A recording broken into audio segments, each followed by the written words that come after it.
This is what we were met with on this job. There was a mirror here, but behind that was these two twin and earths just sort of chipped into the cladding and run to this shaver point, which is in the middle of the wall. What the customer wanted was a light where the shaver point was, and a shaver point moved further over to that side there.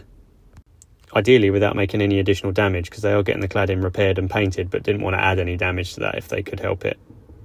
What I couldn't work out to do with though was these cables weren't long enough, so I couldn't pull them or recess them into anywhere that there was a zone, so we had to try and take a new approach. Went to look up in the loft, which was a pretty tight hatch, but we managed to get up there to see if there's any way we could run new cables from above.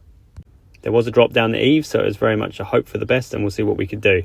So we drilled a hole just above in the ceiling there so we didn't damage the cladding, and drilled up the back of the cladding as well to try and meet it. This gave us access to run a rod right up into the eaves and get us up into the loft, which thankfully did happen. From there we tied two cables on, one permanent feed for the shaver point and what was going to be a switch feed for the light fitting. Thankfully just found it before the tape ripped off there. So when I knew we had our cables in place without any damage, we then just opted to cut in the new shaver point just further along where the customer wanted it. We could see a recess in the cladding and we'd already rodded it along, so we knew there was an access point to get from that hole to the new one, which went straight in perfectly. And from that point we knew we were all good. There was no additional damage needed on that or no potential for it as well. So we put our fitting up, had to cut these two screws short as well because it was a narrow fitting and the cables came down behind, so we made sure they were really short, just enough to grip. And because of the layout on the wiring, we opted for a kinetic switch. We could put the receiver up in the loft in a junction box because it was pretty poor up there before, so we remade all that off, added a kinetic switch receiver, and it meant the customer could switch it off from a switch that they could put wherever they wanted.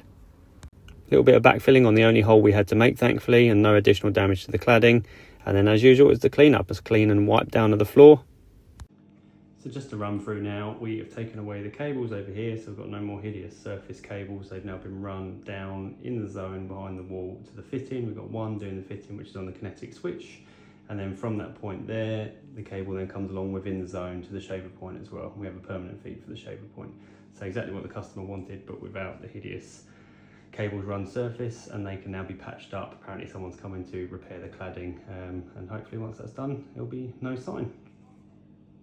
Bit of a puzzle this one, and was a bit time consuming, but we always do try and take a step back and have a look at what the customer wants to really try and achieve it.